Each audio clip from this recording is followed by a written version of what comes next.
नारी का आकर्षण बहुत ही दूरगामी होता है। नारी के आकर्षण से जो पुरुष बच गए तो उससे सुंदर पुरुष इस संसार में कोई नहीं है। उसके पास कुछ भी न होते हुए अगर वो कलंकित नहीं है तो उससे बड़ा कोई धनवान नहीं है। नारी के अंदर पुरुष से 2 गुना ज़्यादा भूख होती है। पुरुष से 4 गुना ज़्यादा उसके पास लज्जा होती है और पुरुष की अपेक्षा 8 गुना उसके पास कामुकता होती है। इन सब बातों को जानने के बाद भी अगर आपको लगता है कि आप नारी के विषय में जान गए, तब भी आप नारी के विषय में अनभिज्ञ हैं, क्योंकि नारी का क्रिया चरित्र स्वयं भगवान तक नहीं जान पाए तो तुम तो मामूली इंसान हो। इसलिए अपने अपने घर की नारियों और महिलाओं को हमेशा नियम संयम में रखो। ज़्यादा फैशन और फैशन में मत रखो, ज़्यादा दूसरों की संगत मत रखो, ज़्यादा किसी के घर में आना जाना बंद करो। अपने घर में भी किसी को ज़्यादा न बुलाओ, नहीं तो कभी भी चरित्र में कलंक लग सकता है। और कलंकित पुरुष हो या महिला हो, समाज में उनका कोई अस्तित्व नहीं होता है। उसी प्रकार से जैसे गंदे कपड़े को कोई देखना भी नहीं चाहता है और साफ सुथरे छोटे से रुमाल के कपड़े को हर आदमी अपने जेब में लेके घूमता है और जहाँ जरूरत पड़ती है तहाँ उससे मुंह साफ करता है। इसी प्रकार से अपने चरित्र को इतना साफ सुंदर बनाइए कि हर कोई आपके चरित्र के आकर्षण में लालायित हो कि एक बार इस व्यक्ति से मुलाकात हो जाए तो मेरा जीवन धन्य हो। उसका बचपन से ही कार्य था लोगों की चोरी करना, लोगों की वस्तुओं की चोरी करना, लोगों की धन की चोरी करना, लोगों के कीमती सामान को चोरी करना। चोरी करना धीरे धीरे उसका पेशा बन गया था। चोरी उसने अपने जीवन का व्यवसाय बना लिया था और छोटी छोटी चोरियां करता था। एक दिन उसके मन में विचार हुआ कि चोरी करना पाप है, चोरी करना जुर्म है। अगर मुझे चोरी ही करनी है तो क्यों ना बड़ी बड़ी चोरी करूं। छोटी चोरी करने से कोई फ़ायदा नहीं, बड़ी चोरी करके देखते हैं। वह धीरे धीरे एक दिन एक राजा के राजमहल में सेंध लगाने के भाव से गया था। तो वह देखता है कि राजा के राज दरबार में तमाम सिपाही, तमाम पहरेदार खड़े हुए हैं। तो उसने सोचा कि यह खतरे से खाली नहीं है, यहाँ चोरी करने का मतलब है जान भी जा सकती है। लेकिन राजा का सोने का धरा हुआ धन, सोने हीरे जवाहरात, सोना चांदी, आभूषण को देखकर उस चोर से रहा नहीं गया है और चोर चोरी करने का पुनः मन बनाता है। चोर कहता है कि सीधे जाऊंगा, पकड़ा जाऊंगा, मारा जाऊंगा, बंदी गृह में डाला जाऊंगा। चोर पुनः वापस आता है। वापस आने के बाद में चोरी करने की योजना बनाता है कि किस तरह से राजा की चोरी की जा सकती है। चोर भी बहुत चालाक होता है, समझदार होता है।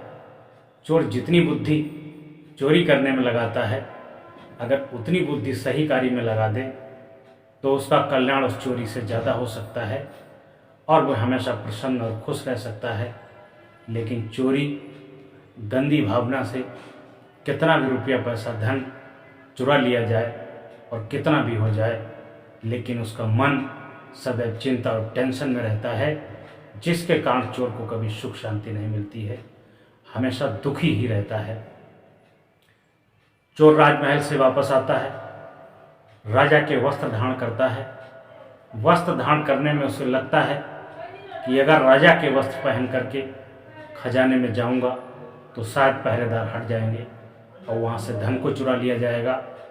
वह राजा के कमरे में जाता है और देखता है कि राजा किस तरह की पोशाक पहने हैं।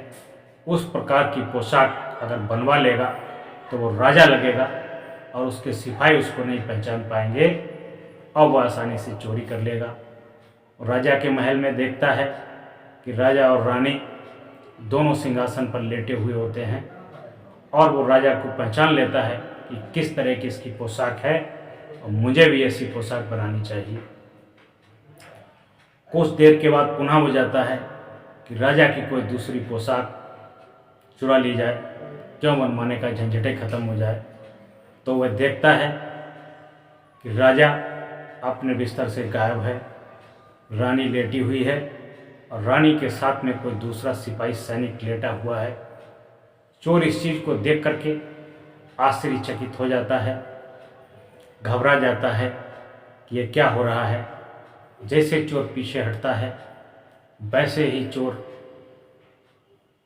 की धक्का मुक्की से गिलास टूट जाता है और रानी खट से बाहर निकल के आती है, चोर को पकड़ लेती है और चोर से कहती है कि तूने मेरा सारा राज जान लिया है, इसलिए मैं तुझे जिंदा नहीं छोड़ूंगी।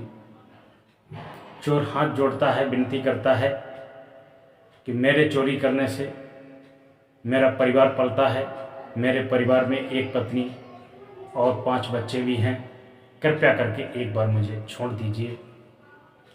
रानी विषय वासना में इतनी मुक्त होती है, वो चोर को ऑफर देती है कि तुम मेरे साथ व्यभिचार करोगे, दुराचार करोगे, तभी हम तुमको छोड़ेंगे, अन्यथा हम तुमको नहीं छोड़ेंगे।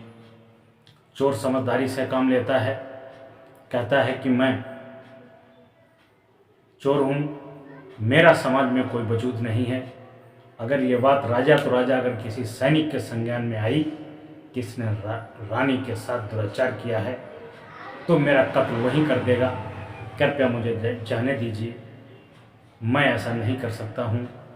रानी कहती है कि तुमको मृत्युदंड दिया जाएगा, अभी तुम्हारा सर कलम कर दिया जाएगा।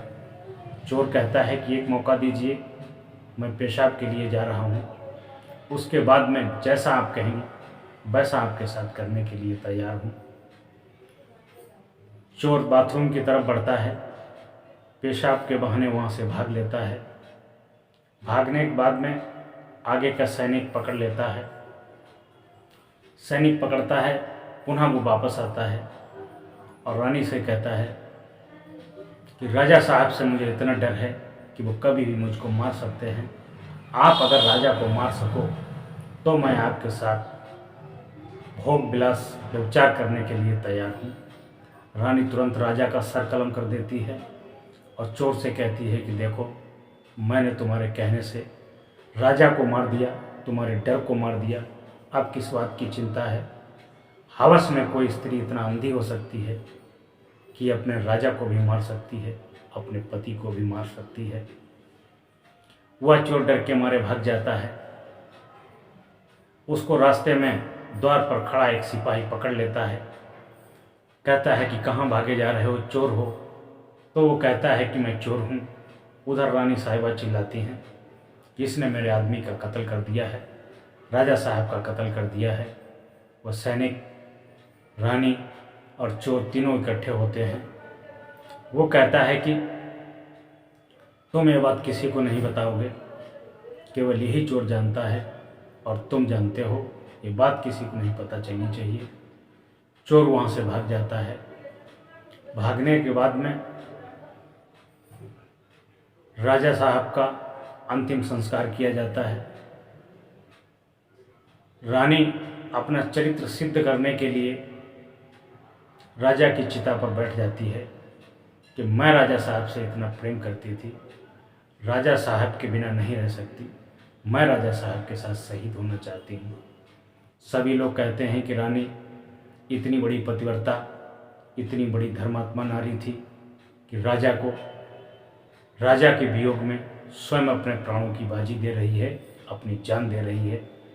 लेकिन खड़ा हुआ सैनिक जानता था कि राजा को या तो रानी ने मारा है या चोर ने मारा है। तभी रानी राजा के कान में पहुंचती है कि राजा साहब को या तो चोर ने मारा है या आपने मारा है। वह भड़क जाता है। भड़क जाने के बाद में क्रियाकलाप होता है। उसके बाद में वो रानी उस सैनिक को मरवा देती है। मरवाने के बाद में लांछन लगा देती है कि मेरे राजा साहब को इसी सैनिक ने मार दिया था। उसके बाद में वो चोर जानता था कि किस प्रकार से रानी ने अपने पति को मारा है। रानी राजा की चिता पर बैठ के आत्मदाह के लिए तैयार हो जाती है, सती सावित्री करने का ढोंग रचती है। तभी वही सिपाही पूछता है कि राजा को या तो रानी ने मारा है या उस चोर ने मारा है। वह जाती है राजा साहब के पास में, उनकी अर्थी पर बैठी हुई रानी से पूछता है कि या तो राजा साहब को उस चोर ने मारा है या आपने मारा है, दूसरा कोई व्यक्ति हो ही नहीं सकता है। रानी का चरित्र सबके सामने आ जाता। रानी ने उस राजा को, उस चोर को मरवा देती है, जिससे उसके राज खत्म हो जाए और वो एक पतिव्रता नारी कहलाने योग्य रह जाए। ये राज ही रह जाता है। वो सैनिक परेशान होता है, सैनिक को इसका हल नहीं मिलता है। वो जा कर के एक आश्रम में एक बूढ़ी माँ के पास, साध्वी के पास जाता है और उनसे पूछता है कि माँ, ऐसी ऐसी घटना हुई है, इसमें क्या सच्चाई हो सकती है? राजा साहब को किसने मारा? चोर ने मारा या रानी ने मारा? वो बूढ़ी साध्वी कहती है, ये बकरा बंधा हुआ है, तुम इसकी गर्दन काट दो। काटने के बाद में वो गर्दन उड़ती हुई जाएगी और तुम उसके कान पकड़ लेना, वह तुम्हें वहाँ पहुँचा देगी जहाँ पर तुम्हें इस प्रश्न का उत्तर मिल जाएगा। वो सिपाही एक ऐसी जगह जाता है जहाँ पर भूत प्रेतों का डेरा होता है और जो सबसे शक्तिशाली महिला थी वो बहुत ही भयानक और बहुत ही रूपवती भी थी। ये उससे सवाल जवाब करते हैं, करने के बाद में जो उस पर मदमुक्त हो जाते हैं, उसके डर से, उसके व्यवहार से वहाँ से पुनः भाग आते हैं। इनको सवाल का जवाब नहीं मिलता है। फिर जब पुनः घर पर आते हैं, सोते जागते और बैठे हुए उसी नारी का ध्यान करते हैं जिसमें जो मनमुग्ध हुए थे। इनको रात दिन उसके बिना चैन नहीं आता है। जे अपनी जान को खतरे में डाल करके पुनः उससे मिलना चाहते हैं। फिर जब बूढ़ी माँ के पास जाते हैं और कहते हैं कि माँ, मुझे राजा साहब के कातिल के बारे में जानकारी चाहिए, कृपया कोई उपाय बताइए। बूढ़ी माँ कहती है कि राजा साहब की मृत्यु का कारण जानने के लिए तुम्हें वहाँ जाने का जो तरीका था, बकरे को मार करके उसके कान पकड़ के जाने का तरीका था, वो बकरा समाप्त हो चुका है। अब कोई दूसरा रास्ता निकालेंगे। वो उस बूढ़ी साध्वी के पैर पकड़ता है, कहता है कि माँ, कोई रास्ता शीघ्र बताओ। फिर वो वहाँ से कहता है कि तुम कल अपने बेटे को लेकर के आना। फिर वो साध्वी कहती है कि तुम बेटे की गर्दन अलग कर दो, जब इसकी मुंडी उड़ने लगे तो इसके कान पकड़ लेना और तुम वहाँ पहुँच जाओगे। तभी वो व्यक्ति वासना के वशीभूत बेटे की गर्दन काटने के लिए तैयार हो जाता है। तभी वो बूढ़ी माँ साध्वी उसकी तलवार को रोक देती है, कहती बस यही राजा साहब की मौत का कारण है। यही कारण जानने के लिए तुम व्याकुल हुए थे। अब तुम्हें कारण पता लग गया है। राजा को न चोर ने मारा था, न रानी ने मारा था, राजा को विषय वासना ने मारा था। जिस प्रकार से तुम उस चुड़ैल के जाल में फंस करके मोहित हो गए हो, अंधे हो गए हो, उससे मिलने के लिए तुम अपने बेटे का भी सर कलम करने जा रहे थे। इसी विषय वासना ने राजा को मरवा दिया था। विषय वासना इतनी गंदी इतनी हद तक जा सकती है कि उसका परिणाम कोई सोच भी नहीं सकता है, कोई जान भी नहीं सकता है। इसलिए 3 लोगों से सदैव दूरी बना कर रखना। जो वासना का कीड़ा है उससे दूरी बना कर रखना। जो लोभी लालची हैं, वो चाहे धन का लोभी हो, किसी प्रकार का लोभी हो, उस लोभी से भी दूर रहना। और दुराचारी व्यभिचारी, जिसकी कोई बात में दम ना हो, उससे भी दूर रहना। ये 3 प्रकार के व्यक्ति किसी के सगे नहीं होते हैं,